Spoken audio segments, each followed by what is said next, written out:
man. We're fucking live, brother. What's happening, Billy? Oh, not much, bro. Just the fucking same old, same old. Yeah, man. It's beautiful to be here with you. It's always a pleasure. Thanks, bro. You're a Thank fucking you. sick cunt, bro. It's I always love good you. to be with you too, man. Yeah, 100%. One of the most resilient people that I know, Joey Darazi. Thank you, bro. Thank you.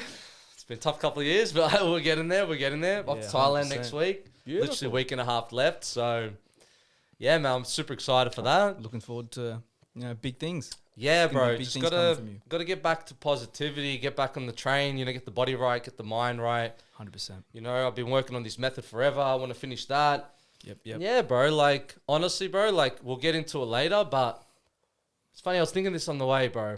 It's when I was in hospital, which I'm sure we'll get into later. Yep. Like, that thing that saved me, those men, that vision, that masculine kind of look. Oh, yeah, the boys from the area. Yeah, bro. It's almost something I feel like I need to become in a way. Like, it's hard to... We'll get into it. But yeah, what have you been up to? Oh, it's just been trying to figure out how the fuck to do all this while still doing a full-time job. Yeah. Painting houses and shit. Bro, this setup is unbelievable, Billy. Honestly, you've done a great job, bro. It's getting there. Keep doing I'm gonna paint the whole fucking room and I'm gonna put in RGB like LED lights. So I'm gonna turn it into some fucking 80s synthwave fresh and fit kind of shit. Yeah, It's gonna be mad. Bro, I Yeah. saw the intro thing. You're on Instagram. Yeah, I dropped that yesterday. Unbelievable. Thank you, brother. Bro, Thank you. unbelievable. Yeah, Sick. just got logos and banners done and all that shit. So yeah, it's gonna be very I'm doing it all properly. I'm trying to do it as properly as I can. Yeah, So, nice, bro. mate, Bro, do if it you stay proper. consistent, bro, I know you, bro. You'll Yeah. kill it. This is the 4th episode. You'll 100% kill it. Yeah? Episode 4, Joey Darazi. What's up, people? Oh man, yeah, it's been fucking awesome. You came past like a month ago, and we just like kicked it in here for fucking like 2.5, 3 hours, and just fucking just winged it, bro. Yeah, that was unbelievable. Yeah, that I was so kind of much knew fun. you did it at the start. And then you looked at me and you're like, There was bro. no cameras, but yeah, I recorded it all. Yeah, that was good. Yeah, That was good. A lot of fun, man. A lot of fun. Yeah. Yeah, man. So tell me, you used to have a gym called Evolve. Yeah. That was fucking Evolve 247. Evolve 24/7 on Cochrane's Road, Moorabbin. That was one of my fucking favorite places to be, man. It felt like a family. It felt like home. Tell me, like, how it was starting up that business. Because you were a brickie before then. You were doing bricklaying. You were a tradie, and then you evolved. Yes. Yeah. So pretty much the idea of wanting a gym was when I was maybe 19, 20. So it would have been honestly like 8 years before I opened it.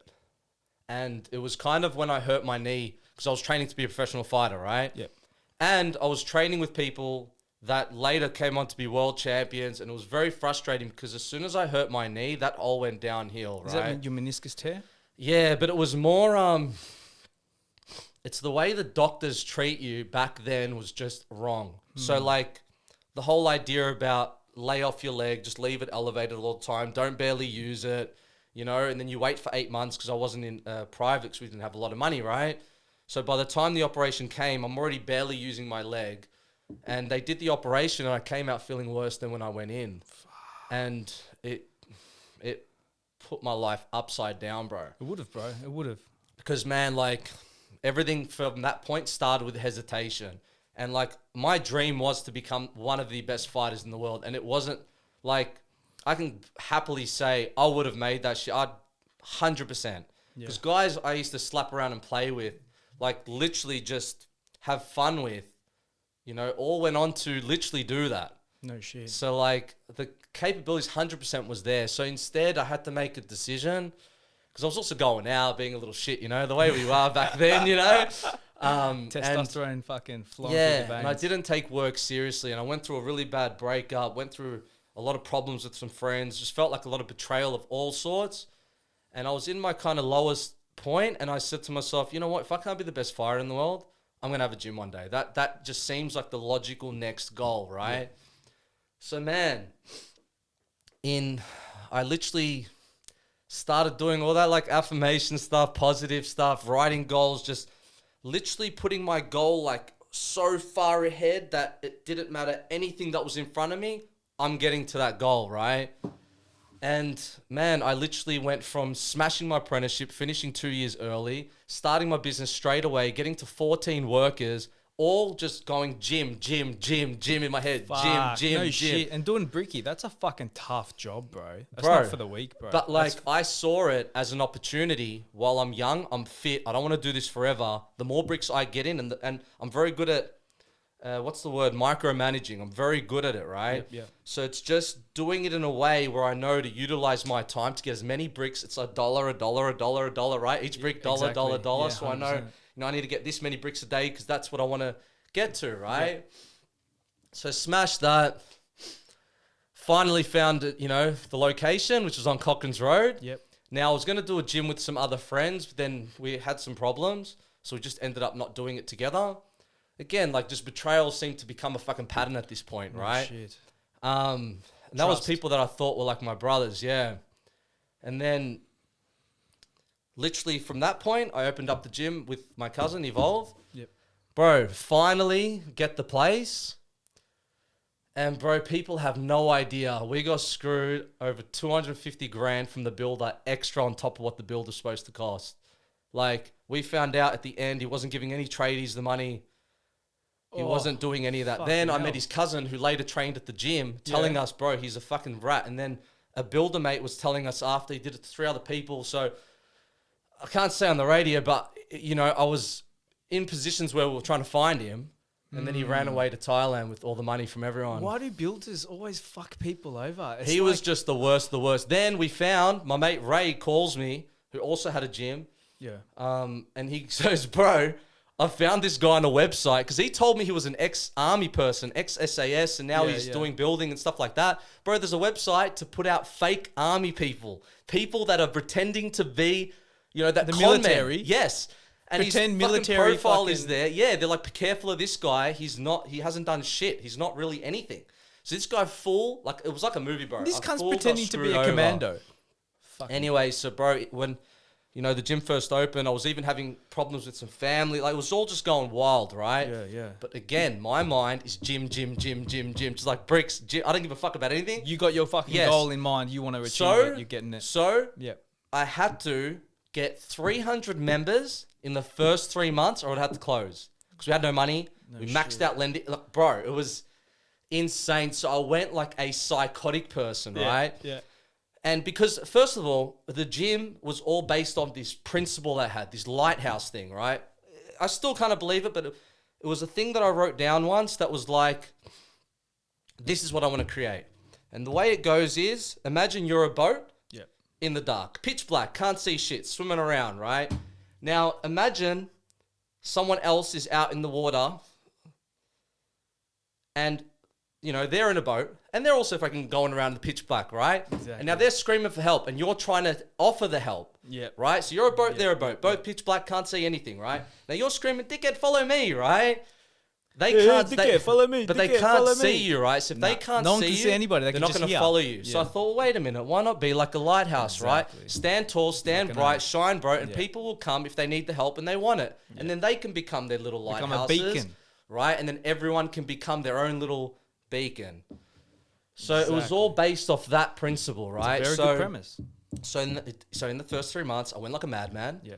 And I got the 300 members. And as you know, you were one of those 300 members, bro. Of course, yeah. And it was jamming. But, I was still having problems with family. Like, there was just people that were not giving me a fucking break, bro, Nothing was ever good enough. But I was like, fuck it. This is a great gym. Now, I'm like, next goal. This is a small gym. I need a bigger gym. Yeah. I remember your gym right? Because remember as well, I'm a brother from the area. Lebo started from the suburbs. We grew up with one little TV in the house. We ain't no rich people, right? So I had to do a lot to really just scrape to hustle. make... Bro, well, you got big corporations just opening these big... They're endless amount of cash, right? That ain't me, right? So I got to do everything very strategically. 100%.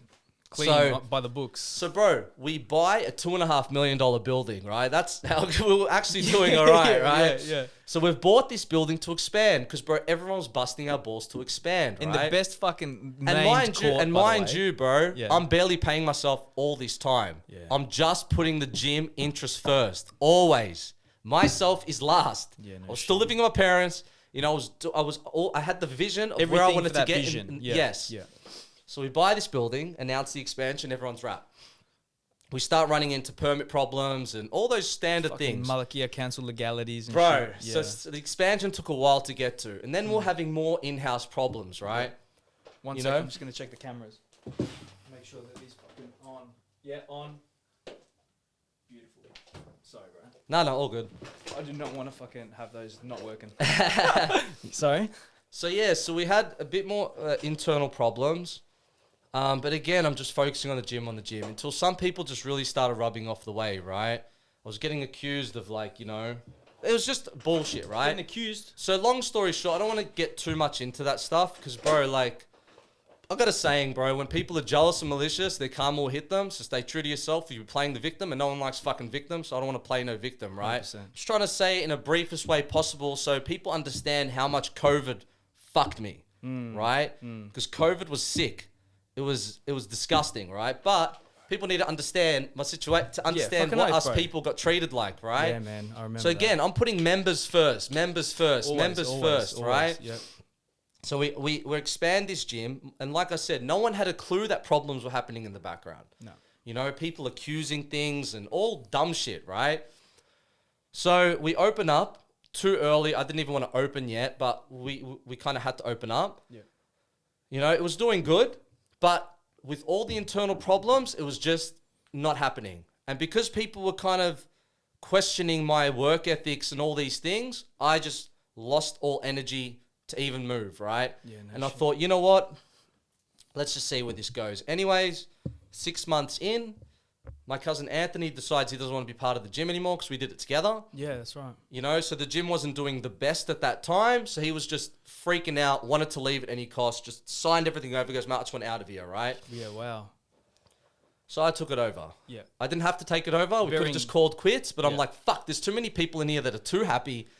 Like, far out, man. Like, it's a lot of pressure, bro. Also, when we bought the building, we had family lend money for the deposit, and that was almost, 30% of the building. So I had all family's money locked in this building. I can't fuck this up, bro. It's a big responsibility. We got a $1.8 million loan, but because we're not that cashed up, it was an 8% interest loan, bro. I was paying 12.5 grand a month, 3.5 grand for this other loan for the cardio a month. Just a month, bro, those two things. So that's 16K just there. And 10 grand of that is interest, right? Fucking 10 hell. grand interest a month. That's heavy, bro. Anyway, so I take over the gym myself. That's when I started doing my videos and all those kind of Yeah, things. yeah. In that year, bro, when I took it over and I moved everything inside, it became something special, bro. I was finally about to put 2 girls on full time. Yeah. I was about to put myself on a good wage, about to cover marketing, everything, bro. Yeah, man. People were coming in when the DJ was playing. They're just like, "What is this place? Yeah, like, I know, what is bro. going it was on?" It right? was the best gym I've ever seen in my life. Boxing's bro. going off, Fucking weights is going off. It was just going off, right? It was only the beginning, right? So, and I'm about to refinance the loan on top of that, which was going to bring the loan paying a third of what we we're paying. Yeah, that's right. So instead of 15, 16K, whatever, or 12.5K, You'll finally- it would have been 7. So half. So you can That's start the finally making money, That's bro. the lever half. Yeah, half. 7, 12, Anyway, so I'm thinking, great. I'm about to be on a mad wage. Yeah. Finally, off making no money and just dumping money into this place, right? And just pushing myself for everyone. I was about to have EHP Labs take over the gym for a week, and they were going to bring all their biggest influencers and take over the gym. That's big. Bro, they put a post up on Instagram, and it just blew up. Like, we were going to be the gym of Melbourne, right? That week, COVID hit. Fuck. That's... Bro, look, I saw everyone so desperate.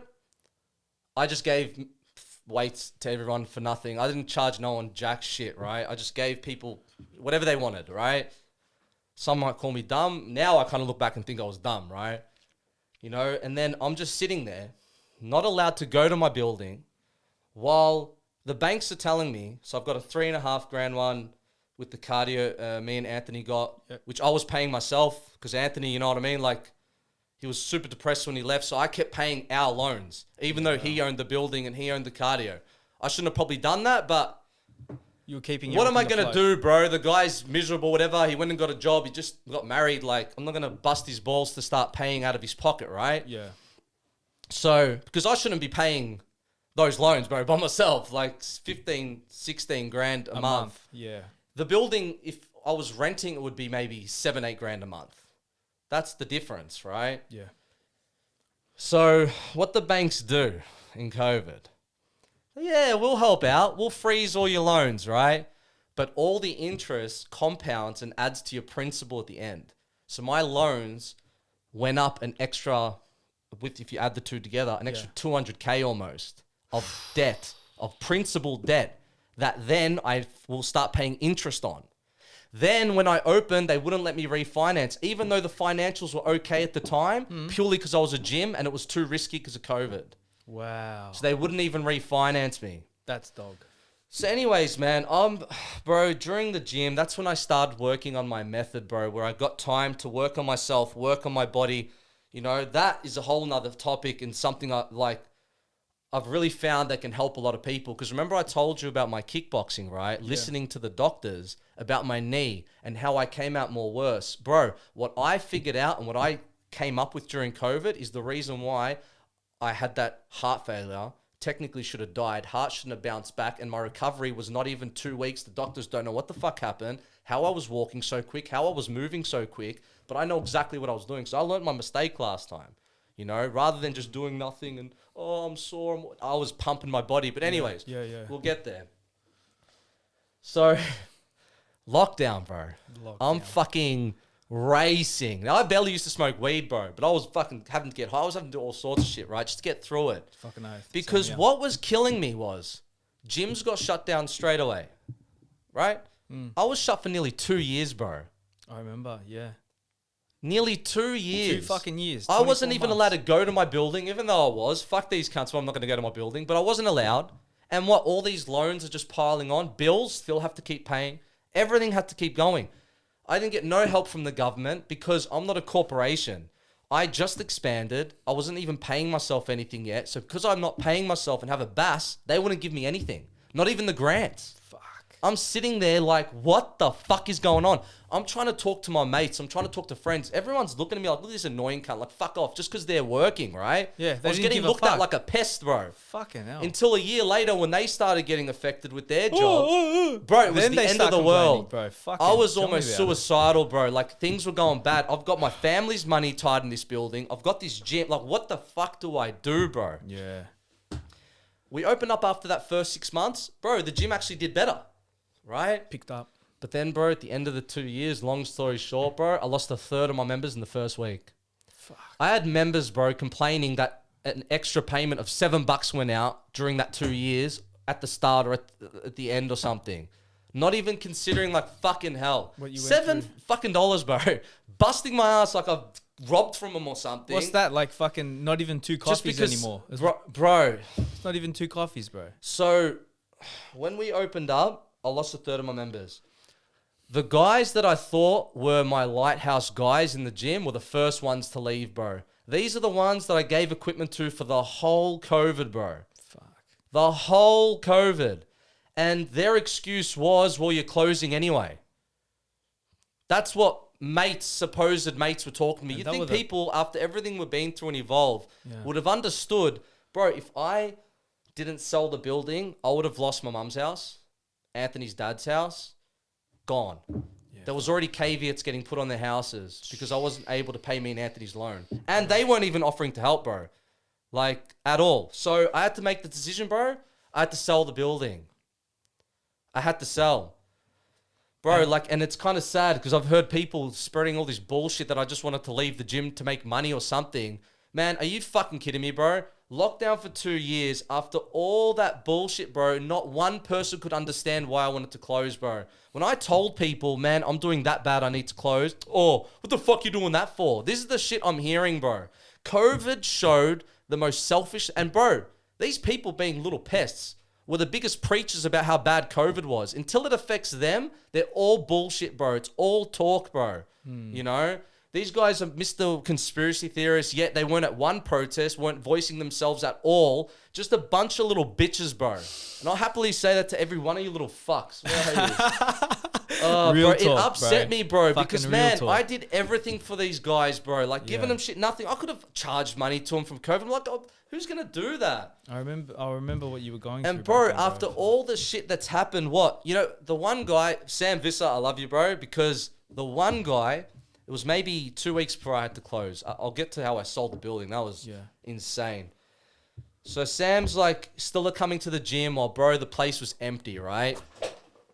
And I'm like, look, man, you don't have to keep coming training, bro. You know, like everyone else is obviously gone. He looks at me, he's like, why the fuck would I, like, what? Yeah. Because as if I wouldn't just stay with you till the end and then sign up somewhere else. Like, what's the big deal? And I'm just like, you know what, man? Am I fucking crazy? Yes. Right?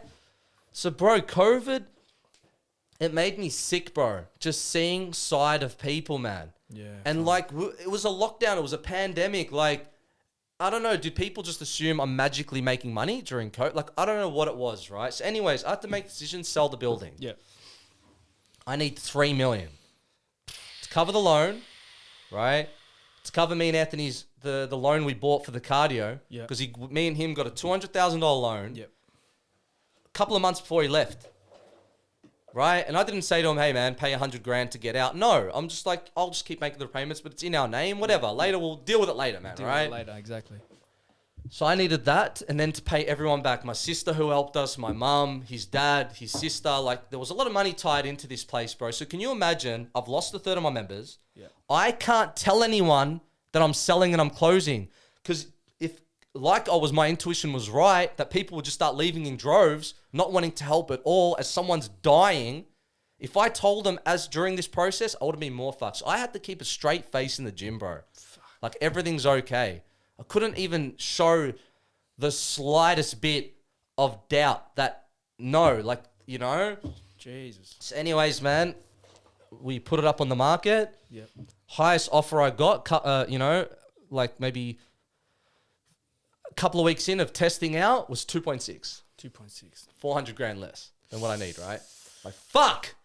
Right? I'm dying now. Because, again, a caveat means that if payments don't start getting made, because I had to pause the cardio loan because I couldn't pay it. If payments don't start getting paid, they had put a caveat on Anthony's dad's house, which means they'll grab his house, sell it to pay off this loan. To recoup the losses. Yes. Yeah, that's right. Yeah. Because they'll sell the cardio for cheap. Yeah. And then they'll want to make Oh, the extra. bank doesn't give a fuck, bro. They're ruthless Correct. cunts, bro. They're fucked. So anyways, bro, I'm like, you know what? I've tried to do this thing with the real estate where I didn't go in. I didn't want to look desperate. Yeah. You know, because $3 million was a big ask, bro. It was a big ask, right? Like, some people were telling me I'm dreaming to get $3 million for this building. You know, I bought it for, not 2.5, we bought it for 2.2. So for $3 million for 2.5, 3 years was like, it's a big jump, bro. It's nearly half more expensive, Yeah, right? but in that period of time, the market was fucking accelerating very Correct. rapidly. But being an owner-occupier, when people see a gym, They- COVID, knowing they're leaving. The vultures, bro. The vultures. Yes. That's the thing. Anyway, so I'm like, you know what? Fuck it. There's one more guy coming in tomorrow. I'm going to go in. Yep. So I went into the gym and, bro, I talked these guys off about positivity, man. Like, bro, I'm here on this earth to do something great, and I don't like. I'm just talking their ears off. I'm bullshitting that. I'm going to the next. I'm getting a bigger place. I don't need this place. I'm like, you want this building? Take it. If you don't, bad luck. Look what I got here, right? Smart, Bro, just went in with the most arrogance of like. Braggadocious. And the thing was, these guys were the best. They're actually kind of like business mentors now. Funny enough, I've never met someone like that. So they're Greek. Yeah. One's Buddhist now, bro. They're full Buddhist like Greek, us, spiritual. They understand just being friendly, nice, and they're super successful, bro. Like, Fucking super successful. That's the kind of people you want to be hanging around, bro. So, bro, the real estate agent guy calls me next day. He goes, man, I don't know what you did, but they're happy to pay over $3 million, $3,050,000 or something. And, bro, I just fucking, oh my God. Bro, I was like weeks leading up to this, bro. That's incredible, bro. I was sitting in my car in a car park, bro, every night, just freaking the fuck out, bro. I would look on my phone and I'd start talking to myself on the phone. Fuck. I'd start just writing shit to get myself out of like this poisonous what's happening and just boost myself. And I had to keep doing that every night. Just just reminding myself of life and what you are and what God created and all these things, and there's a purpose and blah, blah, blah, blah, blah, blah. As everything's falling, as I'm getting stabbed left, right, and center, it was just unbelievable. They wanted to sell. Happy. Then the building sold, and then I went through legal stuff with family. Yep. Which was absolutely unnecessary. I'm not going to get into that shit. You don't have to get into that. But it was insane. Just put it this way. My email to be super friendly and just be like, you know, because I know how to work things out, was like, cool, guys, this is what should we do? I had to get lawyers involved. We ended up getting more. Wow. If that doesn't fucking say a lot. Wow.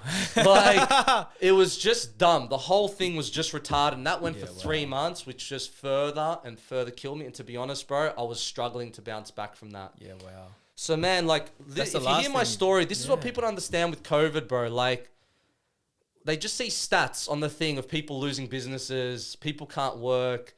You know, there's people, and all bro. these There's motherfuckers lives, on bro. JobKeeper and that were making money. How can you justify locking someone down in their work livelihood for years, bro? It's just, that just made no sense. But I don't think we can get into COVID stuff.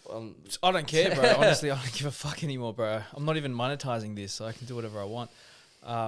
But it doesn't make logical sense to actually lock down a fucking gym that promotes health, bro. I remember we were talking about that during the fucking lockdowns, bro. It's something that promotes health. And they fucking locked it down. Bro, I had this argument with this guy the other day, right? He was like, yeah, I'm going to vote for Dan Andrews. I'm like, what? And I go to him, so you think it was okay that we were locked down for 2 years? And you know what he said? What did he say? Oh, blah, blah, blah, blah about this Labour, Liberal, blah, blah, blah. And I'm like, bro, what are you talking? Shut the fuck up. We're talking about the lockdown. Like, I don't know what you're talking about now. I agree with you. Politicians, they're all scum. Maybe. Yeah, right? exactly. But I said to him, let's just focus on the lockdown, yeah? Do you think it was okay for 2 years to be locked down? Oh, we needed to. I go, oh, did the cities that not locked down for 2 years, are they now in the gutter and people are dead everywhere and everyone's... Has that happened? Yeah. Has Sydney now crumbled to the floor because they only locked down for 3 months? And bro, his brain could not wrap his head around what I'm trying to say. I'm trying to pretty much compare cities that did not do what we did. Yeah. And it showed to be completely unnecessary what we did. Of course, but here we've got mass formation psychosis. That's the thing. If there's a mass formation psychosis. Well, bro, you noticed if you go for a drive at night, everyone's at home. You know, you curfew people down at 8 o'clock. You know, I like to go for cruises at night. And fucking oath, bro. Night drives. That's my favorite, bro. Bro, do you notice it's a bit quiet? It's just a bit weird. Everyone's gotten used to it. Yep. And we're not even in a lockdown at the moment. Yep. It's 2022. You're allowed to go wherever the fuck you want, but everyone's like, I'm comfortable at home, bro. I'm comfortable. I'm like, bro, you don't even know you've been MK Ultra'd, cuz. Bro. It's just insane, bro, how people can look back at the lockdowns. And this is the other thing, right? I might be a gym owner, but I've been always into like alternative ways of healing, of alternative ways of training. Just thinking about things really logically, right? It's funny that I say logically where people think, no, that's illogical. Like, voodoo shit. No. There's certain patterns and certain things humans have just always done. Correct. That have kept us healthy all the time. To say that we have to do certain things now is complete bullshit. And then when you really get into the health industry, maybe because of my knee injury, I lost a lot of faith in the health system because I saw how much it fucked me. They used to rush you to get into an operation to make money. Yeah, so they don't even operate like that anymore. Yeah. They actually don't do it. Did you have an arthroscope? Was it a keyhole surgery? Yeah. Did they...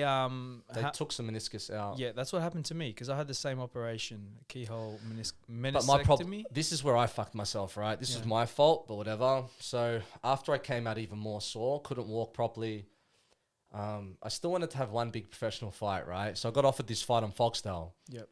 So I'm like, I wanted to see, like, do I got it? Could have I made it, you know? Well, how many weeks, months after the operation? This would have been like 5-6 months after. Yeah, I just wanted to do it, bro. Yeah. And I used to go for runs, and I'd tell myself, if you don't finish this run, you're dead. You're dying. You're a failure. You're a flop, right? And so every run, what I'd do, I'd start to like purposely lean shift my weight onto my other foot to avoid certain sore spots.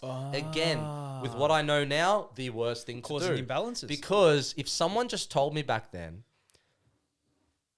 I don't care how sore your knees are, if you just keep your knee centralized to the rest of your body, so not on the outside, think of basic building where you've got a load-bearing wall and a roof.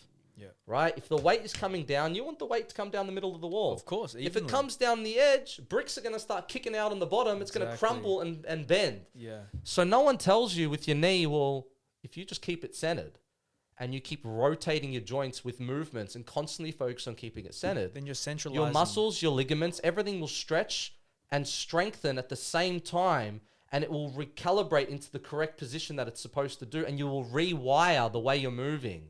No one says that. No. People say, oh yeah, just move so it doesn't hurt. Okay, so I'm going to now twist my hips and do all this stuff just so now I can do a squat. Yes. Exactly. So I did a trip to Bondi. It's funny, man. It all was fucked up. So the moment I got there, Optus decides to not work, right? There's no phones. Fuck. All of a sudden, I see people coming out of their houses freaking out, like, "Oh my god, you know, internet's down, the world's crumbling." Bro, it made me think. Without phones and internet, we're fucked. Fucking earth, bro. People are gone. Bro. My internet went out for 3 days. Bro. I was losing it. I was fucking losing it, bro. Bro, we go caveman. So anyway, so I'm in Bondi. I end up in this weird, dingy little place. Bro, I'm freaking out because I couldn't make noise because I could hear the neighbors, bro.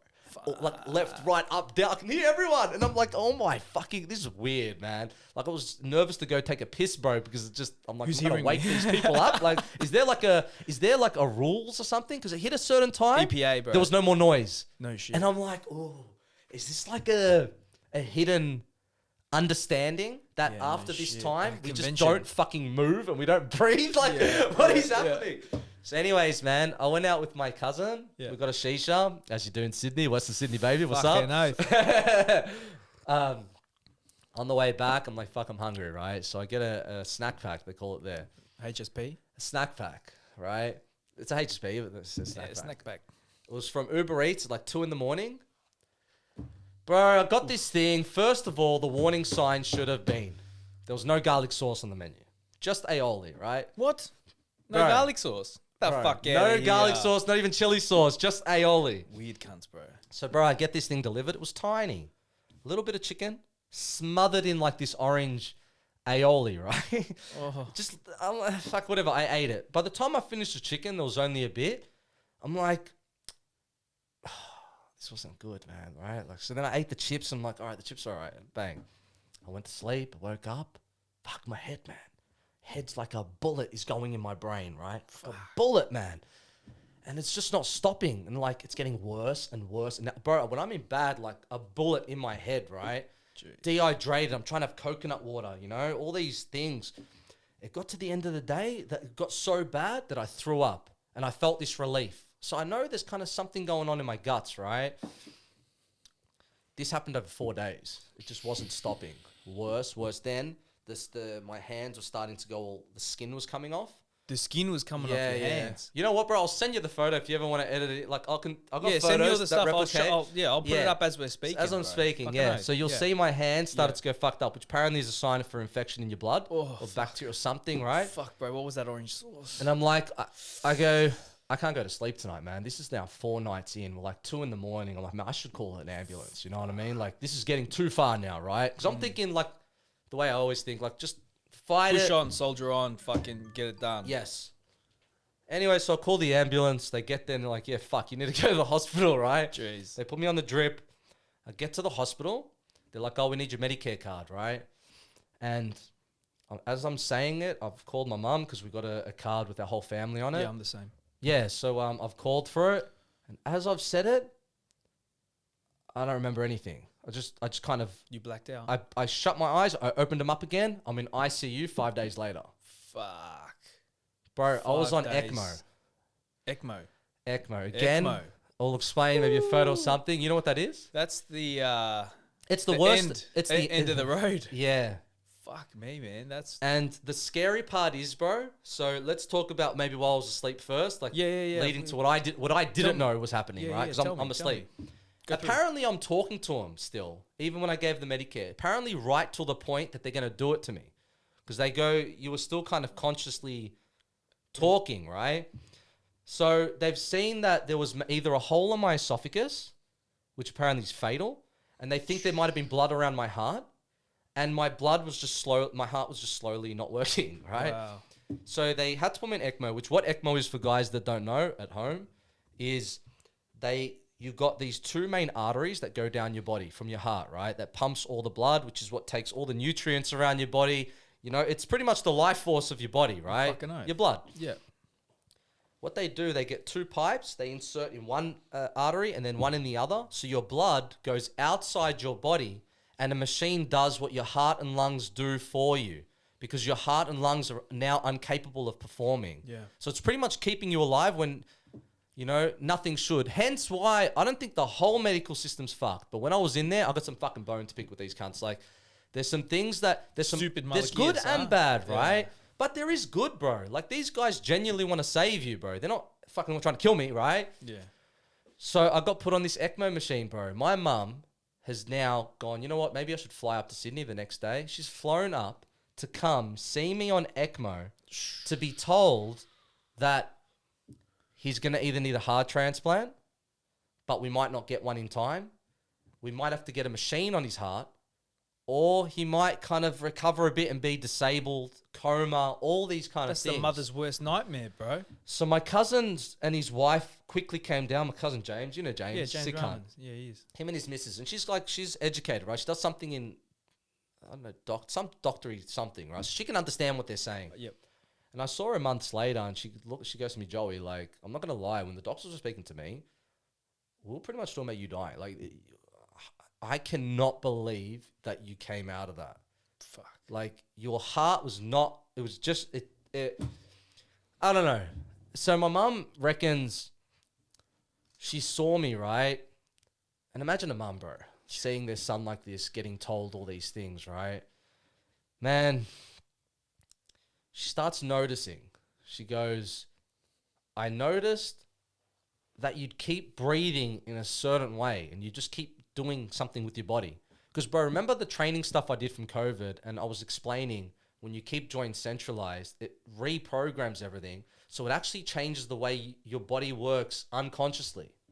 The muscles. Because you're just resetting patterns. Correct. So you're constantly breathing and triggering your muscles to do a certain thing. And what's muscle contraction? Blood flow. Correct. So you're now, by shifting the outside of your body, I kind of feel if the outside structure is shifting, inside's shifting and straightening and aligning, and right? Yep. So she's like, I don't know, man, this is crazy mother intuition. She goes, Joey, I'll just keep whispering in your ear. Just keep doing what you're doing. Don't stop. Keep breathing. And she keeps saying mum, like she calls me mum, right? Like, you know, wogs do that. Like, keep breathing, mum. Keep doing what you're doing. Just keep doing what you're doing. It's working. It's working. It's what she just kept repeating that. Bro, it gives me chills thinking back, like what she would have been going through, bro. Oh, of right? course, bro. She would have been freaking out. But She would have like, been so bro, worried. this is again, see, something I forgot about saying with the gym that kind of links to this as well. I know with the gym, it all sounded negative at the end, but sometimes, bro, we aren't aware of who's really around us. Bro, when I closed the gym, I got over 400 messages, bro. 400 messages of people that I barely knew that were telling me, apparently I used to pick them up all the time. Like, as in, I'd talk to them every day and boost their them. spirits, Because yeah. you know how that's what my purpose was in that gym. I used to try to come in and think every person I speak to, bro. I want them to leave the conversation with me feeling better. Yeah. That was always my ultimate goal, bro. Now, did I say something that people wanted to hear all the time? No, right? Because I'm not like that. I'm not going to say real something talk, just because brother. you want to hear it, Yeah, right? exactly. I'm going to tell you as a brother, I'm going to tell people the truth, how I'm feeling, what I'm thinking, right? That adds to your authenticity, though, bro. I think 'cause you're so. a genuine human, bro, and that's what people know. And I remember when you posted on Facebook that the gym's closing, like, you know, you have to do it, and you know you're closing it down, bro. There was everyone was devastated, bro. Everyone was really sad, and that was a sad day, bro. No one wanted the gym to close, man, because that was like a fucking home to so many people, bro. That was just like a beautiful place. It was a magical place. There was nothing like it. Bro, you know I'm still grieving that place now. I'm like, swear to God, bro. That's why I'm going to Thailand. Like, I haven't been able to think about it right. I'm just like still grieving it now, bro. Like, I want everyone to understand that was the hardest decision of my life. You got to understand 10 years of only thinking about one thing. It's not easy to just all of a sudden go one day, yeah, that's it, it was stopping. Especially there was so many times where I could have quit during the gym. But you didn't. No. You didn't. But this just got too hectic, bro. It just got too hectic. You're talking, when houses are talking about getting lost, you know, and when I sold my equipment, bro, the guy that sold it, I spoke to him recently, he goes, bro, you're so lucky you did it when you did it, because now gyms are having to give their stuff away because no one wants it. Because gyms are closed. Bro, COVID, people think they're all happy that things are nothing's normal. You take away 15, 20% of the revenue that people make, it's not noticeable by the eye, but it's monstrous to the business owner. That's their wage. That's the money that saves. That's the cream on top, bro. That wipes out the cream on top. Correct. That's so the now profit, they're working bro. for either nothing or a bit less. Exactly. They're in a position where they have to now borrow or not borrow, right? And what are they borrowing on? They So have to borrow on the house. where I fucked up was maybe not being a bit more noticing during the gym and focusing on the wrong people. That's something I can honestly look back and say, I don't know, but it is, we can't change anything, right? So anyways, so I'm in the hospital, mum's walked in, you know, this has all happened. Mate, the amount of people at my house, like, you know, apparently when they heard the news and friends, it was insane, bro, hearing the support. Because I was in a dark spot, bro. I knew I had support, but bro, I was in a very dark spot. You can't see anything. It's like trying to say, why does someone want to kill themselves? You're never going to understand. You can't rationalize it, right? But in that person's world, everything is just black. Yeah. Right? So pretty much that black feeling wouldn't go away, right? So I end up in hospital at this point.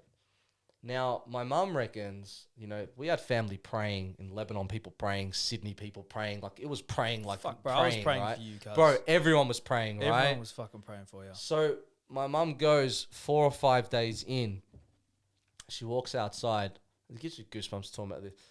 She goes outside just in the hallway, so it's not outside. And she goes, she just felt like this wind. She just couldn't, first she couldn't talk. Like, she reckons she just couldn't speak, bro. Like, not even, she couldn't think words. Because her son's sitting there dead, dying, right? ECMO, bro. It's Life crazy, support. right? That's life Anyway, support. she reckons she got this wind go over her body. And she's just like, man, everything just relaxed. She's just like, oh my God. Wow, like, I think, okay, what the hell? Like, I can talk, whatever, right? Yeah. A couple hours later, they come out. They're like, mate, we're taking the life support off. She's like, what do you mean you're taking the life support? Like, is he dead? And they're like, nah, his heart's, everything's reading normal. And they go, we'll take everything off and now just see what he's going to be like, right? Now is where you wake me up and see, like, fuck, am I all right? Because think about it. You turn the body off. Your heart and lungs ain't pumping. You don't know if all the computing in your brain and has been affected. Bro, The software. It's software. not gonna just flick off and on, right? Yes. My heart might be a millimeter off a beat or some shit. Like, think about it, right? If something could be so slightly different, you just don't know, right? Exactly. So now imagine, I don't know any of this has happened. My mum's just dealt with this. She thought she dealt with the hard part. But to me, it's like it just got started. Yeah, wow. Because, bro, I've woken up. Apparently, I woke up a night early. But they were doing this thing where they put this thing that long down your throat and they're constantly pulling it in and out. Something about your saliva and keeping here open. Something, right? I woke up because it caught and my body jolted in the air with it. And I just went, like, I felt it coming, like, out of my throat. And my eyes have darted on her. She's like, oh. She's like, Whoa, that. Fuck. And they're trying to just talk to me, right? And I'm just like, where the fuck am I, What's bro? going on? Now I'm looking over there. There's a guy getting resuscitated constantly. Like, he's just 1 minute dying, 1 minute not. I'm hearing some weird shit everywhere. I'm a fucking pain. Like, bro, it was...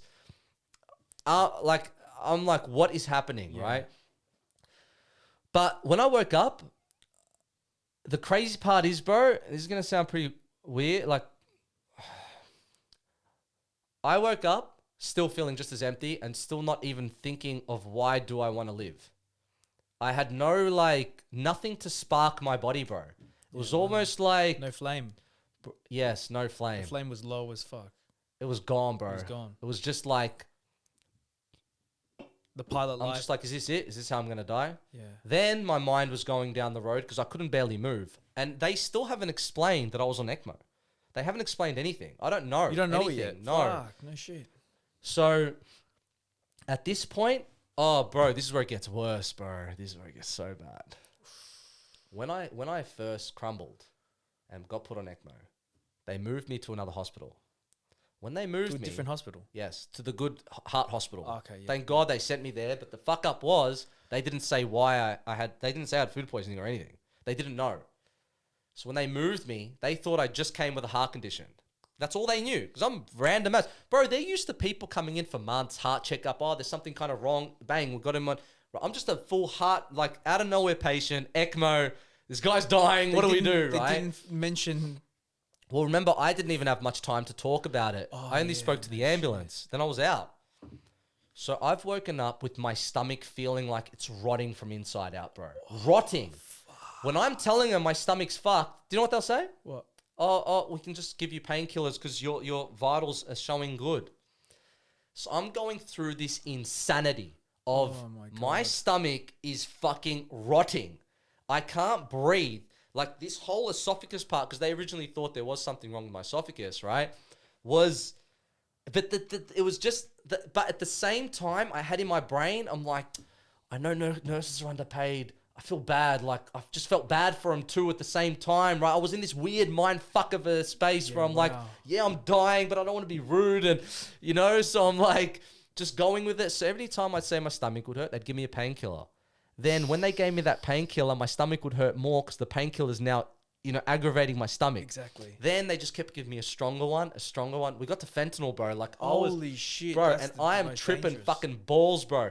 So, like, and the problem was, every time I'd shut my eyes, I'd be in another world.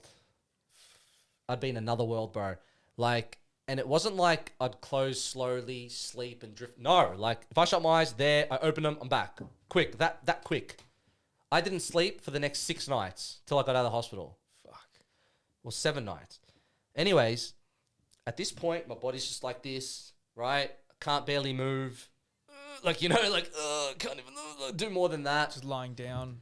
Can't do anything. I thought what my brain was processing was the guy getting resuscitated, and I'm pretty sure he died that night. I really want to go to the hospital and find that out, actually, because that was wild watching that, bro. You? Yeah, that was so crazy watching that. The way the missus was there, she was happy one minute, crying the other. I'm pretty sure friends came in to take like last kind of hellos with him. It was just full on, bro, right? Fucking hell. But, bro, fuck, what was it? Where was that? I forgot what I was saying. Fentanyl, stomach getting worse. You saw that guy. Right. So what I thought was the way that guy was a vegetable and they just keep bringing him back. That you thought you were going to be the same. Yeah.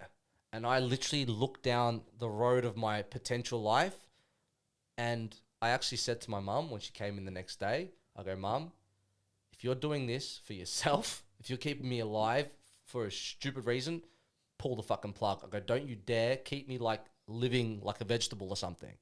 Like, don't you dare, right? Because that to me is just, I saw what it can be like, bro, and it ain't pretty, you know what I mean? So anyways, I kept thinking I'm going to be next. He's before me because they're looking after him. So I'm thinking I'm next down the line kind of thing. That's what I'm thinking, It's right? fucking very Because daunting. what can I think, you know? Yeah. So anyways, for the next 3 nights, bro, all I would see when I'd shut my eyes, dead bodies piled all over each other, people with holes in their faces, holes in their chest, just the most horrific shit you've ever seen in your life. Like, the way I could describe it, if there was a collective consciousness of positivity, there's also one of pain and suffering. Fucking hell. And bro, like on the wall, I'd shut my eyes and there's a wall with heads like like doing that shit, right? Sounds like hell, bro. But the worst part was, I was just sitting there. I wasn't scared of it. I was just like, fuck, is this how I'm going? Is this it? Like, is this real? Like, is this what it is? Yeah, wow, man. Now, I've done DMT before, as you know. Yeah, yeah. The one scary thing that happened in my head at one point, I'm like, fuck, is DMT fucked my what happens when I die, right? It's just screwed everything up. Always that I'm thing. like, is my juice gone if I run out? Like, what is that? I'll go, what is this? I'm like, where's the light? Grandma? Like, where are you, you know? So anyways, this was gone for 3 days. And I'm thinking each day, there's no reason why I want to live. And every time I'm speaking to the nurses, they will look at me like a crazy person, bro, because of I'd keep complaining about my stomach, bro. And they'd keep saying to me, the things are fine. You're fine. Like, they kept just saying, you're fine.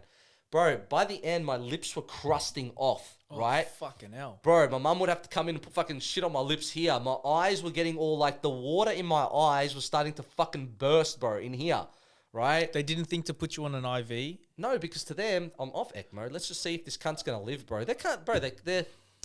I saw how much COVID has ruined hospitals, bro. It is bullshit. COVID is a fucking flu. The amount of steps they have to take in hospitals now takes so much time away from the job that they already need to do that's hard enough. So nurses are copping it, bro. They have to do all this extra weird stuff, so they're already tired, they're cranky, they're understaffed. You know, like, it's bullshit for them, right? people now, and a No, lot not of them even have that. left I'm talking as well. like, bro, I met a guy who had a heart transplant. Yep. He came in, they made him sit outside in the COVID waiting area, and it was almost a day while he was almost having a heart attack, to the point he had to, like, rush his through the security almost to make a point, and they just caught him in time. Like, I mean, there's too many protocols, as in one nurse worker has to stand here and do this, right? What are they doing? They may be dishing out a mask or something. Already, that's a nurse you've taken away from patients. That's already, you know, there's so many things like that. And they're already understaffed as well. Correct. So I kept feeling sorry for him. I swear to God, bro, the whole time, because I know two nurses, two girls, and I fucking love them to death, right? One's my cousin's missus, another one's a friend from the gym. Yeah. They're the most amazing girls, right? And I always feel sorry for them, right? They go through a lot. My Yeah. auntie's So a anyway, nurse. so Yeah. 3 days, hell. I'm like, I'm almost searching for someone to just give me a boost. Then my cousins came, right? 3 of my Lebo cousins from the west. Yaguna, bro. You know? Good. Straight from the suburbs, right? The boys from the area. And they looked mortified when they saw me, bro. But I love these boys, man. They're unbelievable, right? But they just looked mortified. But then another time, the next day, one of my cousins came, who I love. His name's Steven, right? Him and his wife. He's one of my favorite people on this planet, right? And I don't know what he was doing. He was just standing. And I'm kind of out of it. And he just starts stretching. Flexing, he was doing all this, like, just fucking bit of like, you know. Shit. So, anyways, he's left. That night is when things started changing. So I'd close my eyes. Now, it was still kind of hellish. There were still people fucked up, holes, bodies, whatever. Yeah. But now, every now and then, these 4 guys would pop up, but they'd be laughing at me like I'm a fucking bitch. Right? Laughing at me. Like, you fucking, like, ha ha ha, look at that. This can. Right? Yeah. Ha ha, they're doing this at me, right? Like, bicep curls, fucking. I swear to God, but these guys look like the pinnacle of what men should bloody look like, No right? shit, but like the it was ultimate kind of masculine. frightening, bro, because it's like they're just bagging the fuck out of me. I'm seeing hell 1 second, I'm like, oh, what the hell's going on? Then bang, it's them, and, right? Now, mind you, I did an ultrasound the first or second day, and as they were doing this, my chest was killing me. Felt like I had fluid all in my lungs. I felt fucked, bro. Yuck. Wait till you put some photos. I haven't even showed you fotos of me in hospital, bro. Fuck, bro. I'll put them up. And then the day I got out, you'll see, and I'll mention it so you can put it on it. You'll see my face that went to war, bro. From later. Yep. So I've gone from seeing death to being this is it, to now 4 dudes are popping in every now and then. But then I noticed it started by one guy looking a bit like my cousin. And I was thinking of my cousin, the way he was moving. And then it just transformed into this other dude, right? And then there was 4 of them. Then I'm seeing hell, 4 dudes, hell, 4 dudes, hell, 4 dudes. Then it got to a point with these 4 dudes. I'm like, man, this is fucking weird, right? Because now it almost feels like, well, it doesn't feel like, bro, it was happening. When I'm shutting my eyes and I'm doing my breathing. Now, remember, I'm told you there's something I do with my method where I do something to certain parts of my body that creates my breathing to centralize the whole self and force blood to go to areas of my body. I'm forcing it with my mind, right? And I'm putting my intent with my flexing of my body. So my mind intention is programming with the movement of my body, right? Because I just had to keep doing it. Yeah. I just felt like if I stopped, I felt like I'd be dead. There's some powerful shit that you're doing too. I felt like if I stopped, I won't be able to keep breathing. Yep. Right? Then it got to a point where these 4 dudes, and again, I don't want to say that I thought I was seeing them or I thought it is, because, man, in my mind, if you think something's happening, it's fucking happening, bro. 100%, man. So it's like one was grabbing one arm, one was grabbing the other, literally, and this one dude in front of me kept flexing and turning around and pushing his elbow like in parts of my chest like here, that. right? Yeah. Like that. And this happened for a lot of times, right? It'd go back to hellish, it'd go back to them, it'd go back to hellish. Then their laughing started becoming motivating, if that makes sense. Because I had to almost make a flick in my brain to say, wait a minute, why am I assuming that they're laughing at me for a wrong reason? Nah. Right? They're laughing with you. They're laughing because, bro, in the end, the message that I got was, who gives a fuck? You got no lungs, you can still breathe. 100%. You got holes in there? Who gives a shit? Just keep breathing. Tell your head, tell your body, tell your chest, and it will just do it, right? Street barbarians. Street barbarians, bro. So then I started saying, now is when I realized I'm going to live. And not because I think I'm going to live. No, I'm going to make myself live now. Like, there was something that flicked that made me go, wait a minute, cunt, what are you fucking doing? Then I started seeing friends, family. It's like they were celebrating for me. I could feel everyone praying, bro. I just felt it all. Because what happened, I think, my mum came in and started showing me messages. And things that, you know, like people, how Uplifting. freaked out they're getting. Yeah. And in my brain, I'm like, bro, I've had a lot of death in the family, right? And I noticed one pattern. It fucks everyone up for like 10 years. It does. Because the wogs don't know how to deal with it, right? No, we don't. Right? So I'm like, I ain't going to be that guy that dies. And every fucking party now, everyone's going to be depressed and living like a shit life for the next 10 years because their cousin died. I am being that guy, bro. So then from that moment, I started doing this. This, right? Feet forward, feet back. Feet forward, feet back. Blood this leg flow. up, this leg down. This leg up, this leg down. Hands, feet. Hands, feet. But I did not stop till, you know, like I'm healing. I remember you were telling me that you're walking in one direction. You were walking in a direction that was like the wrong way, and your street barbarian friends were like, so- hey, the fuck you doing? That part was hectic. So before that, the 4 dudes started changing nationalities. But now the way they're flexing, they're showing me muscles in your spine and on your skeletal system that helps your body function and breathe, bro. They're literally showing me things that I don't know how you'd learn it, right? Like, how would I fucking learn that? What do I, like, I'm not a doctor, bro. Yeah, I know a lot about the body. I know a bit about the anatomy, but to the length of what was getting shown. Then the other cool thing before that other stuff, because that was the last thing that happened, what you're talking about, right? Yeah. One thing that was really cool as well, you know how people talk about gratitude? Yeah. Bro, that shit works. Because, Fucking bro, right. I went from realizing as soon as I got a bit negative and ungrateful, I can't fucking breathe. Like, I literally can't breathe to the point, like, things are collapsing. Bro, when you say... It frustrates me because the way I am now, and it was only 2-3 months ago, people think nothing happened. But only my mum and my cousins in Sydney know How bad. how full on it was. Yeah. So, bro, I saw when your voice gets grateful and your thoughts get grateful, you can breathe. When they're not, you can't. Like, it was insane. So, one of the last days of fighting with these guys, right? Because these guys, it started turning over the next 3 nights. We would be in different scenarios, so at parties, and I'd be following them and admiring their aura so much that I was like, I don't know, man. I was healing and becoming by following. They were like real leaders. Like, I've never met people like that in my fucking life that I've gone, you know what? I would be your fucking soldier, man. Like, these guys are unbelievable. Like, the way they were just navigating through life. It was like, you know, like, fuck yeah, let's go, banging our chest. But they had each other's backs, and like, it was the type of dudes that if they had a daughter or a niece and anyone fucked with them, it's like they're dead. Like, they just want to protect everyone around them, you know? Like, it's like the true embodiment of masculinity, bro. yes, man. That's what it And we were sounds like. just in different situations, right? But then on one of the last nights where it was still getting hard to breathe, I'm still trying here, right? Like, it's all trying. And this is the insane part.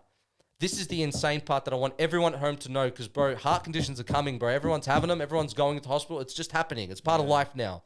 You heed to my words. Trust me, you'll remember if anyone's ever in the situation of a hospital. You have to keep going. Your brain, like, for example, when those guys were laughing at me, all this shit's happening. Yeah. I could have got scared and ran like a little baby. I would have come out not barely being able to walk. Maybe I would have been on a medicine for this, because that's the logical step in hospitals. Let's give you this medication, then let's give you this, and we keep going, right? It's not their fault. They're doing it because we're lazy. That's the system, bro. Right? That's the system. Yeah, but you can't blame them, because if people are lazy and they don't want to do the extra shit, then it is what it is. That's what the system's for. So, like, me being in that situation, it's crazy, because I can look back at so many times where I could have decided to do the opposite and kind of not trust what was happening, not trust my intuition, not trust these spiritual sides things, right? And if I didn't do that, bro, I would have just become a vegetable. Because I still can't walk at this point, and I still can't move. I still can't stand up. I've tried. I forgot I left it out. So 3 days just before this stuff started happening, they took everything off me, and they're like, all right, let's see if you can stand. Bro, I couldn't even get my legs off the bed, bro. I lost function in my whole body. My brain could no longer tell my feet and my hands what to do, bro. I was nearly panicking, because I know a lot about my body, bro. And it's like, the connection is gone. You're one of the most in tune with their body people I know. So to hear that, that's fucking scary, bro. Bro, but that's what it is. ECMO. Yeah, ECMO. Bro, when I had the hospital call me a month ago, and I'm saying I'm going 5K run, she's like, what? I go, what's the normal recovery? She goes, dude, people I'm still speaking to 6 to 9 months later are still trying to walk. Fuck. So anyways. You're running every day now, cuz. Yeah. Well, now 3 times a week. I'm being normal. Before I was just being a fucking... I was just going crazy, but I'm squatting every hour too. Bodyweight squat. I'm just nuts. So... You haven't squatted this hour. Yeah, bro. I'm just joking, bro. I'm just taking it easy. So anyways, man, like, so I'm following these guys, bro. I'm just following them. We're ending up at parties. There's fucking punch-ons happening, but we're all laughing and rolling on the floor. Like, it was just, it was insane, bro. Bro, it was, I started realizing in the end that they were the people with holes in themselves. And I started realizing in the end it was my fear, and that the people with the holes in themselves were actually smiling the whole time. How's that? Wow. Right at the end, I realized the people with holes in them were actually smiling. But my brain couldn't grasp that at the start. I reckon your pineal gland was working perfectly fine, bro. Bro. So anyways, this is the part that you were saying before. This is the freaky part. So one night of me fighting, I start losing it a bit. Right, I start losing the breath a bit. Yeah. And it's like every inhale, because mind you, this rehab girl came in and said, breathe. Oh, fuck, how do you do it? It's like you're... Oh my God, I've forgotten it now. How insane is that? There's this breathing technique where you do something and then it's like you're breathing this certain way she said to do, right? That just helps. I was doing that like it was saving my life, bro. So I'm trying to make my breathing pattern work in conjunction with my lungs as they're filling and expelling. I'm trying to get it, because sometimes I can't. And it feels like everything's just going to fucking fuck up, right? Yeah. So this point got where everything started getting flat. And I was actually a bit like, fuck, what's the worst thing that's going to happen, right? And that's where I've shut my eyes, bro. And all of a sudden I'm this massive park, right? Nice hills everywhere. There's little fairy things dancing everywhere. Like, it was beautiful. Yeah. I must admit it was beautiful, right? Yeah. And there's this windy footpath. And it was like people of all sizes, ages, just getting their hand held by this little glowy little thing, right? I think it looked like a kid, but it looked like an old kid. Like, it was like an old looking kid. Like a spirit. That makes sense. Maybe, right? And it's holding the hand of these people walking down this thing to that way. And you look over there like, wow. Old young All helpers. you could think was, wow. Now, I saw ladies, guys. I remember some of them, I remember their faces, man. Like, looked quite weird. But they were... You couldn't help but be so trusting in where you were going, right? Yeah, fuck. So I look down and this little hand reaches up to me, right? I've just got to grab it. And these 4 dudes just, bro, they've jumped out of nowhere, bro. And they're just like, no! It's not like, no, like, it's not your time, bro. Like, but it wasn't like an aggressive no. It was just like, no, like, what are you laughing, doing? What are you doing? Right? Yeah, like, no, that way, not that way, that way, that way, that way, that way. Like, in a laughing kind of way, right? So I've just gone like this. And everything's gone, And then all of a sudden, I'm bang, and it's like a door went shut, you know, like a submarine door. Yeah. Like, whoop, and then all of a sudden, I realized I'm in my lungs. It's gonna sound insane, but bro, the most insane part is 3 days after all this massaging, all these things I'm picturing, they did an ultrasound me and an MRI, and my heart was completely perfect. So, like, as insane as you want to like call what I'm saying, that is what happened. Maybe it was all bullshit. Maybe things just did it by your itself. recollection I don't of the fucking events, know, bro. But what I'm saying is, my events actually partially, the parts that healed were just coincidentally similar to what was happening in my brain in that area. Kind of, the body kind of did it. Yeah. So what You're happened back in your was, lungs. So what happened was, right, bro, if you put this out there, oh my God, I can't believe what I'm going to say right now. So I don't know if this is a thing that can help people with this COVID crap. Yeah. Because something popped in my head about a mate telling me that COVID could potentially be more of a mental virus as well, right? And hear me out. We all know if you really think something's happening, it's happening, right? Now, let's say I've got the flu and all I'm saying is if you can't breathe a bit, wow, be careful because you're not going to be able to breathe now, right? You are going to die. You got COVID. You are dead, right? You're going to start panicking, bro. You're going to get it and be like, oh God, I can't breathe, you know? Yeah. Oh my God, hospital, help me, right? And you'll kill yourself, right? Might not die, but I don't want to go as extreme as saying you're dying, but I'm just saying The mindset. yeah. The mindset. Right? How And I important the remember mindset is. getting COVID at the start. And it did fuck with me a bit. More so because people kept saying it does something to your lungs. So in my brain, because I'm very intuitive to my body and my training, it's like I started thinking there's something I now need to fight off. So now because I think there's something that I need to fight off, I'm creating something in my body and I'm creating a habit of breathing now that's actually causing me more harm because I think I'm supposed to fight it off, but I'm actually creating it, which wasn't there in the first place. Does that make sense? Because what happened, bro, in COVID, for some reason, I felt like my lungs were glued together. When did you get COVID? Years before this happened, bro. In the first COVID. Oh, the first COVID. Yeah. Because I got it a month ago. I've gotten it all the time since, and I've just been normal sick, right? Yeah. But I'm just talking about this particular moment, right? Yeah. It felt like my lungs were glued together. Again, I'm talking, I was drugged up. Do I 100%, like, I'm repeating just now what happened in the story, right? When I was there. Like, you're talking you're on fentanyl, all these things. But this is just what fucking happened, right? I'm in my lungs. There's a jacuzzi. And I see these 4 guys just looking at me going, let's go, bro. Like, come on. We've got to get this done. They're in the jacuzzi? We've got to get this done. Let's go. You got to start breathing. You got to fucking live, you know. What are you doing? What are you doing? Like, what are you going to sit around? Are you going to do nothing? Are you going to just, fold and die? You got your mum in there fucking crying and praying and all these things, being like your life force for still being in here. You got your family at home. What are you going to do? You're going to fucking just die? Huh? Right? This is what I'm dealing with, bro. Because it's like, why wouldn't I try to fight the submarine door closed. You left that place. Now it's time to fight. No, I felt like I was in my lungs. Yeah. So I could You're see in your the lungs. inside of my ribcage. Yeah. And like, I could see everything. So what I decided to do was, I don't know why I remember a mate saying something about the mind, something about H2O, something about clean water and COVID, and like that if we imagined ourselves breathing more effectively and more perfectly, we can actually help ourselves with the symptoms of our lungs being a bit tight because our mind is putting intent in our breathing. So things start loosening. I don't know. Like, I just thought, you know, I don't know. I could fragments of those thoughts were just coming to me. Yeah. Maybe it wasn't from a friend. Maybe it was from me tripping the fuck out. I don't know. Right? Because some people do say on psychedelics, you sometimes learn shit, right? That's so far out there, but your brain is compartmentalizing and grabbing thoughts and putting it together. I don't know, right? So anyway, so I'm like, well, fuck, I can't breathe. I feel like everything's stuck. So I started picturing the most purest of spring water, and then the most purest of like a chemically H2O steam. And I started mixing them together with my inhaling and my exhaling. And it's like everything just started moving into the middle of my lungs like that. It's like it's like things were becoming unstuck as I was doing it. From that moment, bro, is when shit really started healing, bro. So then what happened after that, funny enough what you said about flame, those guys taught me how to breathe to light up a flame in my stomach.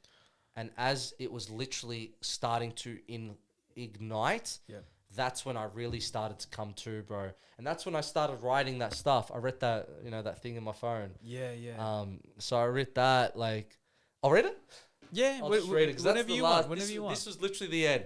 This was the last. Look, I wanted to write this because at the moment, bro, I swear to God, Billy, I wanted to grab a camera, put it on myself, and share what the fuck happened because I'm like, oh my God. Essentially what happened, bro, I was in a position and I realized what people need the most. It's someone to look at you and smile, knowing that you're going to be all right, even if you are going to die. It's what we all want to see. And I just wasn't seeing that. And like, the first thing I wanted to do, I told him, can you take me down to ICU? I want to see it. And I want to see everyone. Bro, I went in there and I made sure I looked at everyone on that bed, bro. And I gave them the biggest smile, even though some of them were freaking the fuck out. And I just flexed at them, I'm like, and this one guy just went from freaking out to like looking at me, smiling.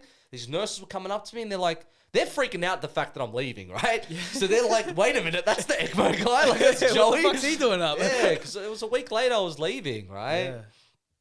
But I wanted to at least write down just for myself, bro. And like I said, one day I want to put this out there. And I'm so wrapped that we're doing this podcast, bro, because I don't think like this is perfect, bro. I'm about to go to Thailand. I want to start social media, bro. I want to share a lot of things, bro, because this is going viral. I've got a lot to share, bro. I've got a lot to share, man. The brothers from the area, the masculine energy. Now, keep in mind, again, guys, like, again, this is the time I'm going to tell Billy to put this photo up. I'm going to show you, Bill. Like, this is my face the day I got out. And mind you, I could still barely walk because I had to get real angry to start walking. Sometimes anger is good, man. I started getting fucking ragey, bro. To get shit done, that's for sure. So. Fuck. That's a fucking warrior fucking face right there. Bro, well, fuck. You lost a lot of weight, but that was me, bro. Yeah, like, yeah, fuck. 10 days before. Fuck, yeah. I'll put that photo up, yeah. Bro, that's 10 days before. 10 days before. Yeah. Bro. Wow. And then... Exceptional tan, by the way. Yeah. Look how skinny I got in there. Yeah, fuck. You're a fucking soldier, mate. Bro, it was because, again, like... Knowing family and friends are there, bro, is fucking powerful, man. And that's one thing, unfortunately, COVID, I feel like just fucked with a bit. Made people forget that we need to be around each other, right? But anyway, so this is what I wrote down. The brothers from the area. The real masculine energy. And I haven't edited this. I've just this is what I was writing as I was surviving, right? Growing up, some of us get to experience the feeling of true masculine energy. It helps give us confidence, light, and hope. It could be a brother, a friend, a cousin, an uncle, or even a father. And they let you know that if anyone fucks with you, they will rip their head off. I know it sounds crazy to some, but the world is a crazy place. No matter what area, suburb, village, or city you're from, around the world, we all have the same start, which is not knowing anything other than the four walls of our house. True? We don't know anything outside the box that we're born in, right? 100%. Once we get to an age where we need to go out and experience the world, whether it's house parties, walking to the local park, walking in your own street, getting your first job, going to a shopping center for the first time, going to school, even meeting your first new people. It's all new experiences. But one thing most places have in common, there is a hierarchy where there is some kids you just don't fuck with because they are the boys from the area. They might not be the toughest in the world, but in their world, they strive to be like a pack of wolves, protecting and helping each other, giving confidence to any male or female that knows them. These are the boys from the area, true masculine energy of protection and camaraderie that gives the feeling of hope and that anything is possible. When you know people have your back, you feel like options are a lot more open in the world. When you know people have your back, you can stand more tall, open, and proud. When you know people have your back, you feel a divine strength that gives the same feeling back to the people around you that know you have their back, so they can also feel the exact same way. The true boys from the area, the guys that put an aura on any girl, whether it's a cousin, sister, niece, mother, or friend, they know that if anyone hurts her, then that person will be in a lot of pain because nothing is more precious than protecting our sisters, cousins, daughters, and nieces. True masculine energy from the boys from the area. Life is crazy. It's erratic and there is death. One wrong move and your game is over. Living in fear of death is more terrifying, and that's where the voice from the area gives us strength and the craziness to not give a fuck. Except that with no lungs, we can still breathe and laugh and dance and be wild and crazy. Take a breath with gratitude. Breathe in the gratitude, the light, hope, and protection. Then hold it in. Mix the light and dark till it feels like clear, fresh spring water and mix with clear, fresh air, and exhale it while letting your fears, love, and emotions breathe out. And keep doing it until it's the air of light and protection. And remember, if you're struggling to breathe, we, the street brothers from the area, have your back. We can scream, we can shout, we can laugh, we can bang our heads and make funny faces. We can roll around the floor laughing. We can bang our chests like gorillas. We can roar like lions. We can fight punching ourselves in the face. We can flex showing our mighty strength while laughing, being silly and breathing. With holes in our lungs or with no lungs. It doesn't matter. Because we are crazy, we are silly, we are strong, and we are proud.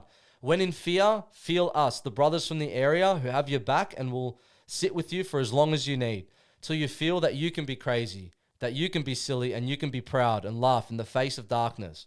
Just remember, if you think you can't breathe, then you'll never be able to breathe. Now, this is where it got full on because these cunts started popping up in my head again as I'm writing this, right? And I'm kind of writing what they're saying to me, right? Yeah. So now I'm going into like their voice, right?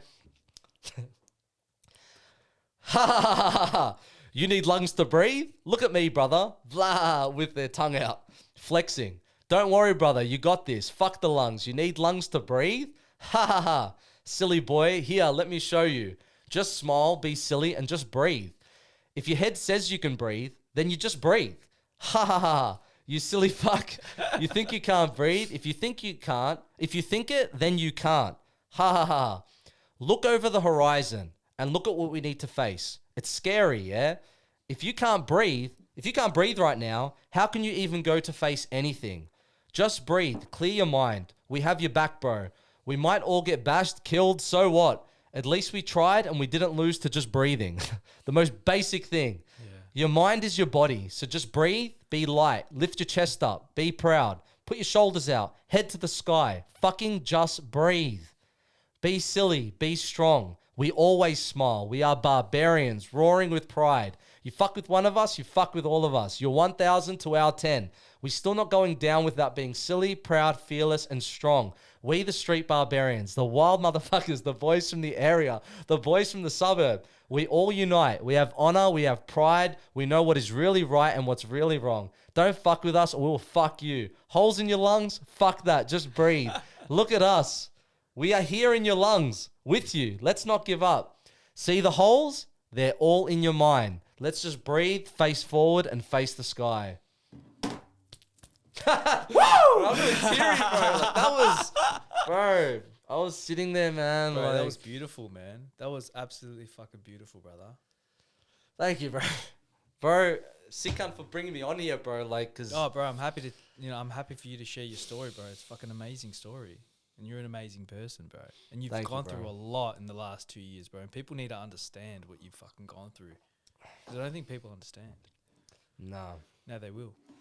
Yeah, which would be nice, bro, because, like, I bumped into an old guy from the gym. He was a really nice guy, right? Bro, you know how much it was just, like, it annoys you because you hear him, he was saying, like, man, I keep having to tell people, like, he had no choice kind of thing because he reckons people are a bit like, oh, why the fuck did he close the gym? And it's just like, man. And that's why, honestly, Billy, I mean this when I say this. And I don't mean anyone should just go and try to kill themselves to get in that position, but that was the best thing that ever happened to me. To me, my family. It's like my family and close friends, we went through something really strong, and my family back at home, because I was in Sydney, right? So none of my family could actually come see me. So it was just me and my mum. Bro, sorry, before I forget as well, my mum and dad, like, so, first of all, with my mum, when I mean every night, she wasn't allowed to be there after 8, and she could only come in at 8 or 9 because of COVID and all these things, right? Yeah. When I mean I didn't sleep the whole time because when it was hectic and I was just holding on, because every time they gave me the fentanyl thing, bro, I felt like I was going to foam. I thought I was going to die, bro. And I would just keep looking at the clock, knowing that when she gets here, just things feel different. And every time she came there, bro, I saw her be so strong, man. Like nurses were even freaking out. Like you really appreciate being a WOG, bro. Because in the hospital, you're seeing other people not really getting anyone visiting, not anyone helping. And my mom's there every second, bro. You know? Of the time that she is allowed to, or should be there 24/7, bro. Correct. And then I want you to put this photo up, because this motherfucker is all I thought about at times. Because I'm like, my God, like, what am I fucking bitching about? Bro, I swear to God, this was popping in my head a lot.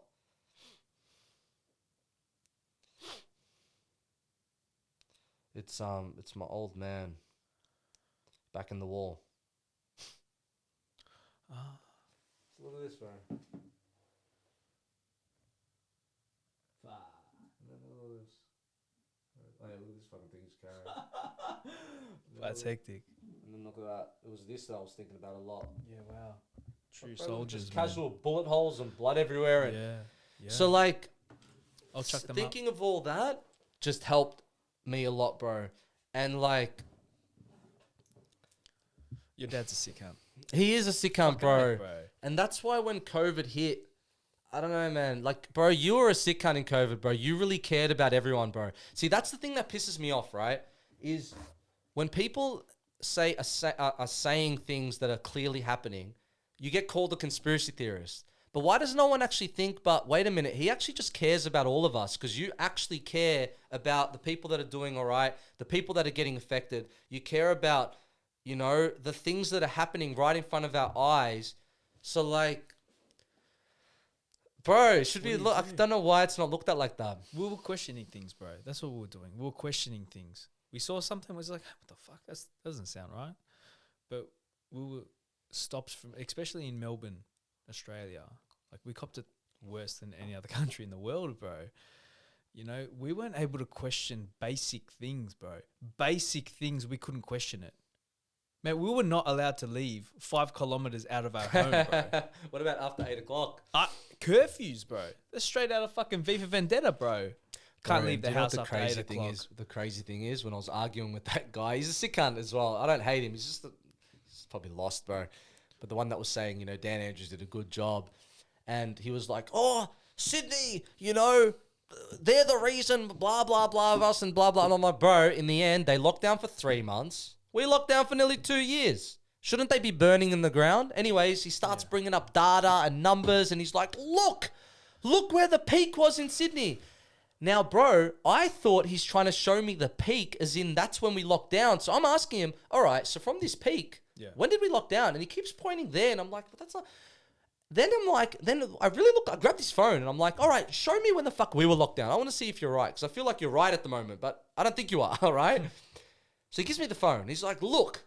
And I look at Melbourne. I go, bro, are you fucking telling me we were locked down at this part of the graph and this part? And he goes, yeah. I go, bro, some days there's not even cases. Exactly. I'm like, so you telling me on the low part where bro. But we had hey, half the cunts were still working that could work. Everyone's still going to Safeway. Everyone's still going to Bunnings. Don't fucking tell me that thing, oh, but with the lockdown prevented cases. Shut the fuck up.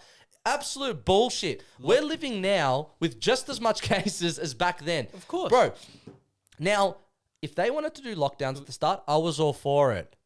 Where I started to get really, really, really skeptical as a health professional was like, bro, we're doing everything right now that goes against everything that makes you healthy. Exactly.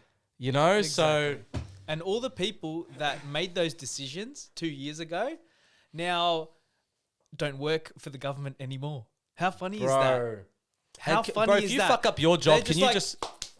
Bro, let's say you fuck up a building site. Hey, you paint every wall fucking blue. Yeah. Right? Hey, I don't recall. yeah. Oh, sorry, I don't recall that. I don't know who bought the paint. No comment. They'll be like, cunt, this fucking wall's blue, bro. It's supposed to be white. What the fuck's going on? Come back and fix it. Can't, you know, I'll get sued, bro. Yeah. I'll get sued. Or something will happen. They just go like that. Nothing happens to them. It's scary, bro. Bro, it's actually insane. And the part that made me laugh, and bro, cunts are going to hate me for saying this, but whatever, bro, is there's an Aussie mentality that the world, I think, has just discovered, and it's fucking arrogance, bro.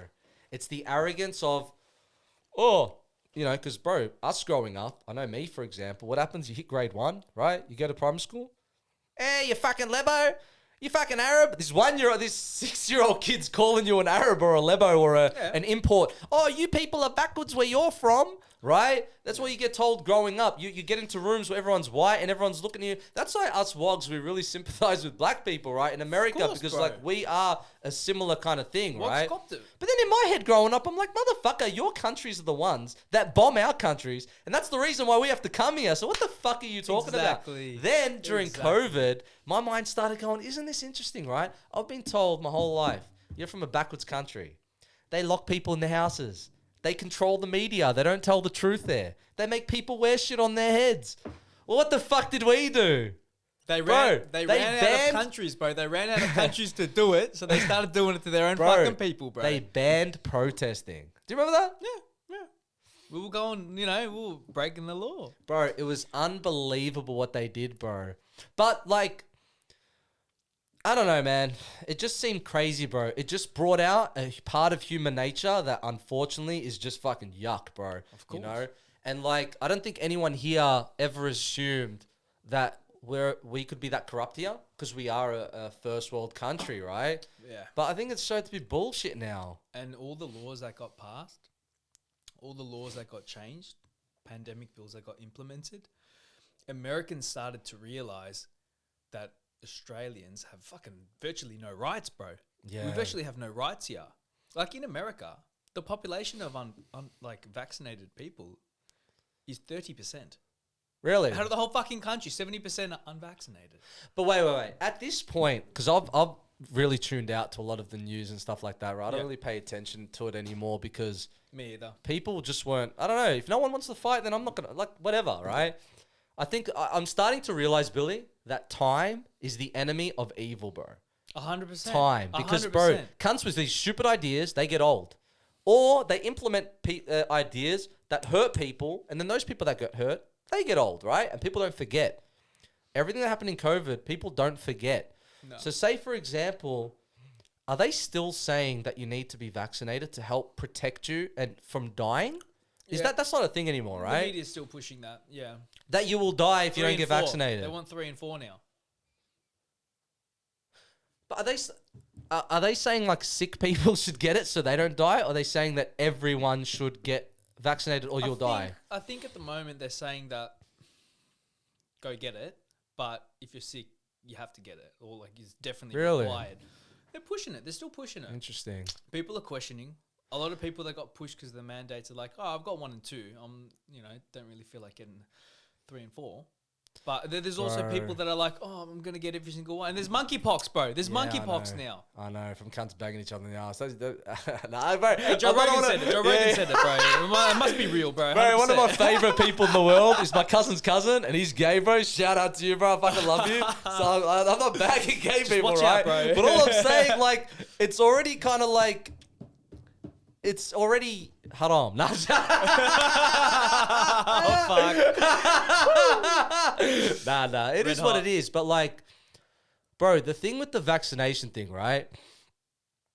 That really upset me.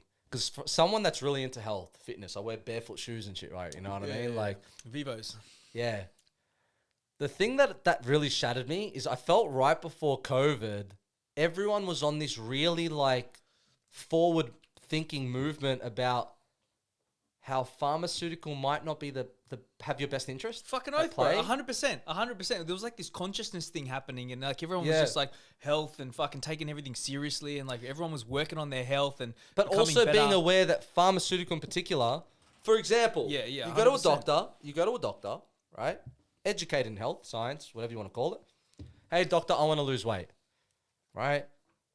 They give you a sugary fucking drink full of sugar. No macronutrients at all. Don't eat food. You drink this shake, which you're going to get addicted to because sugar's a form of bloody like cocaine, bro. Fucking oath. You're going to get now addicted to this drink. It's the biggest drug in the world. world. You're going to do the most unhealthiest thing for your body.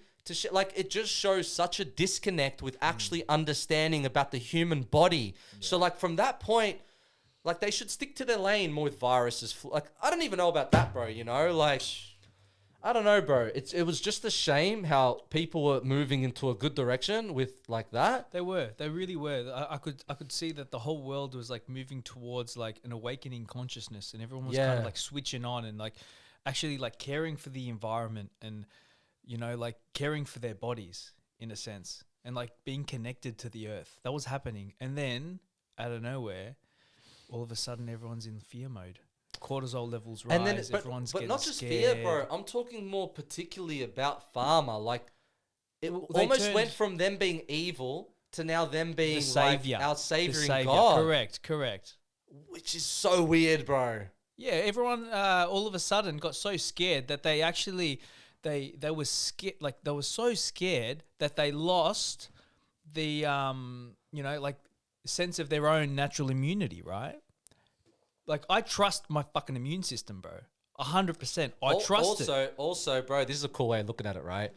Your immune system is a natural evolution process. Exactly. And as humans, we're always evolving. If you're a scientist and you believe in evolution, you believe in, right, the body and life constantly adapts to survive. It's the most basic of everything, right? Adaptation, yeah. Now, after the start with COVID, when we saw majority of people aren't getting too sick and all these things, I really thought about this during COVID, like, wow, we actually have a potential for human beings to kind of upgrade to a degree. Because if we all still go out, hold hands, right, show love to one another, 100%. hugging each other, still dancing, enjoying what we're born to be here for, right? Yeah. Still eating good food, still being able to train. Once we started realizing, we would have naturally evolved out of it and we would have actually physically become stronger. Exactly. Which is unbelievable if you really grasp how humans work like that. It's unbelievable how adapting... Bro, I got a bit of a fucking tangent about humans, go for right? it, bro. Humans are unfucking believable. Fucking oath. God or whatever created us, we are never going to make a cyborg or a computer anything close, bro. We are a walking computer that self-replicates by giving birth to humans, where our DNA and consciousness and experiences goes to another human being who then gets to further that, educate that experience and learning and keep further doing it, all while assimilating off the natural plants and fucking shit that's on the ground. It eats it, it assimilates it, it gets strong. Bro, we are literally built to be architects. Now think about what I'm saying. We are literally designed to be architects that can manifest and create what our thoughts and intent go. No other animal can do it. No. Right? They don't have the structures in their physical body. So like a tiger, strong as fuck, right? It'll probably fuck us up in certain aspects, Predator. right? But a human being, if fucking becomes a hardcore powerlifter or a strongman, can be a big ass dude, man. That's very strong and capable. And if we were back in the predator days where your skin's hardened, you're walking out in the jungle, you'd probably be a few guys trying to punch on with that thing with a stick. We obviously survived to this point, right? Fucking oath. If you don't want to believe that and think that's dumb, then humans wouldn't be around. We obviously lasted because we were strong, right? Exactly. Now you got a cheetah that's fast, right? We got humans, bro, that if the human from growing up thinks, I want to be fast, everything it eats, the way it moves, it literally transforms the body over time to be able to run fast. Adapting. It can adapt to swimming. It can do what pretty much any animal can do, but it can do it if it focuses on it. Like then, this- to yeah. take that further, the human being is then capable of excelling in any area. So as a species as a whole, we're not just like a jack of all trades. No, we can be a specialist of everything. So like the reason I'm going on this tangent, bro, is because during COVID, I heard a saying that I hate, and I've heard this growing up as well. It's like, oh, we're just a speck in the universe, man. We're like powerless, man. The world is so big. Who cares, man? Well, motherfuckers, if we all stopped, then the world ain't doing shit, right? If we wanted to do this to the earth, it's going to we actually have a lot of power. I really believe that, right? Of course. And I love feeling like humans, we're just bro. We are like a Untapped potential, cybernetic, bro. right? I'm a cybernetic fucking robot, right? Yeah. Think about how many different ways my fingers can articulate. Now, my emotions can then further the way my body operates at a flick of a light switch, right? things can bro, it's the hyper complexification. correct. And that's why with my method, right, when you really start to realize there's simple parts of your body you can focus on, and then it kind of centralizes the body, and now your brain is all of a sudden mapping out your body in a way that's true to where it actually is. Because we think we have proprioception of our body and control of it, but then there's some exercises we just can't do. So what does that mean? You know, a lot of us don't ask ourselves enough when we're trying to train, why can't I do this? We're always thinking of the result of like, no, just go through the pain. Something's going to magically happen. No, right? I found there's a way like you almost grid out the body in your own mind, and you start developing this different proprioception where your mind controls your body a bit more. You get more energy because it's just... Man, I can't wait to start It's your course, unbelievable, bro. I can't wait. But with me, bro, I want to first completely prove it. And now I've been put by God in a position where I was on rock bottom. I started doing things, when I first got out of the hospital, bro, I couldn't even walk across the street, man. I was getting all head spin and light spin. I couldn't move properly. I still couldn't sleep because I thought I might die if I fall asleep. So, because I never slept in the hospital. So when I got out, it took me maybe a week to actually sleep more than an hour. Because I'm thinking like, fuck, am I going to wake up? Yeah, like if I fully fall asleep, am I going to lose this control that I got, right? Because I'm trying to flex everything all the time to keep going. My knees, they were so bony that they were just like rubbing against each other. It was just fucking weird. The first 5 nights I stayed in Sydney extra. I didn't want anyone to see me like that. But like, then I just thought, well, fuck, man, as long as I command my body and I control my joints, and I make sure by just focusing on these simple points, I'm going to have faith that my body is intuitively going to realign itself.